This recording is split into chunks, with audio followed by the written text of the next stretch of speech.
When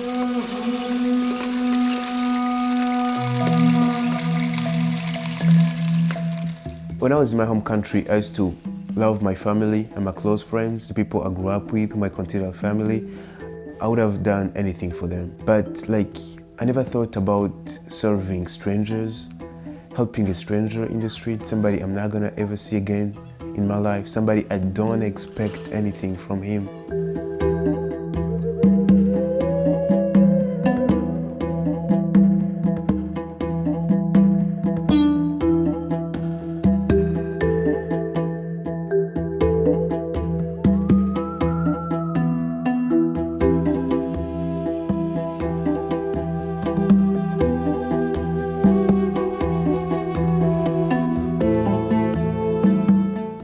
Maine is the whitest state in the US and very Catholic background. 15 years ago, Somali refugees started coming to Lewiston, and then there's cheap housing there. The whole downtown was empty lots, empty apartments, and they just started moving in, and once you spread the word in the Somali community or African communities, it just go really fast. And they keep coming every week. There are new Somali families that come to Lewiston.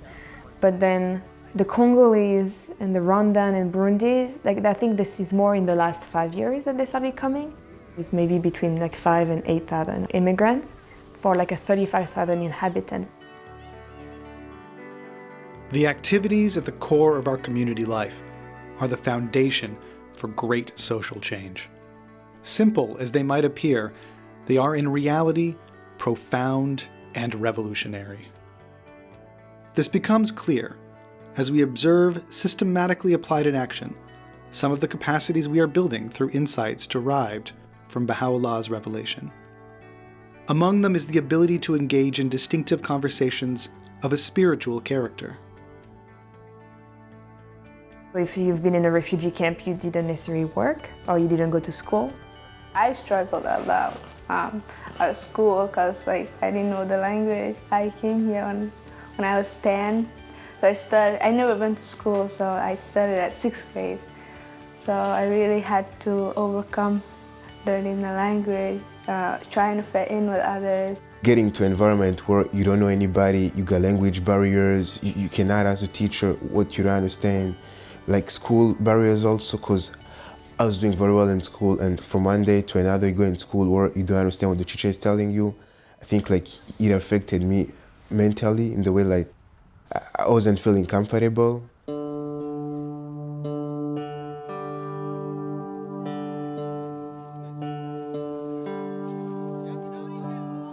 The way usually I introduce the program, if it's me, as hey, we have this program for junior youth, for children, and the purpose is to have a safe space that we are together, and junior youth is this special age between 12 and 15 years old, and they're not kids anymore, but they're not adults yet, so it's they're trying to figure out things, and sometimes they don't want to talk to parents, but they will turn to their friends. So it's important that they have a good group of friends. So here's what we offer. This is a program where we are a group of friends getting together, we're supporting each other, and we do activities together. So this program really helps me get that leadership skills and helping the community, and we actually work together, and it's really comfortable working with them because we get to talk whatever we want. So some of the greatest challenges that these families have is learning English. So I think speaking French was crucial. She had we had something more in common. She spoke French, and I love speaking French. I was missing somebody who'd speak French with. And be that bridge in a way between the American culture through the language. We learn to converse with others about the fundamental purpose of life, the relationship of the soul with its creator, and the implications of Baha'u'llah's advent and his teachings for our spiritual and social progress. They were talking about spiritual stuff, and I didn't know what it was, so I wanted to know, praying together. So I really like that. Because in my religion, we pray every day, 5 times a day. So praying is really important to me. We read stories, and in those stories, our youth will learn how the characters in the stories have these wonderful virtues, such as being patient, loving, forgiving, which will internally, reflect their life and see how the youth will use what they learn from these stories in their own personal lives. They talk to like God. It's like there's only one God, and they have their own prophet, but like the words are like similar to our same prophet Muhammad, and they're like really similar. So I really like that. We also learn to walk with others on the spiritual path in a humble posture of learning, engaging in individual and collective service for the betterment of the world. It does not matter where you're from, where you've been, or what race you are, what religion you are. It's about the fact that you want to help others in your community and the world.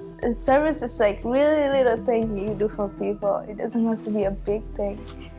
Service could mean many things. It could be like a simple act, like cleaning the park, which might not be that simple. Today we're like actually planning a big art craft to give to a mother who lost her son. I mean, how beautiful is that? That they were thinking with compassion about someone's pain.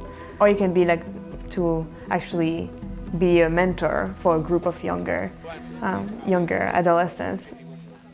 It's all about service. And that's why the Baha'i in the communities are very important. It's something I cherish. Therefore, I want to share what these people who are Baha'i share with me with the people in my community.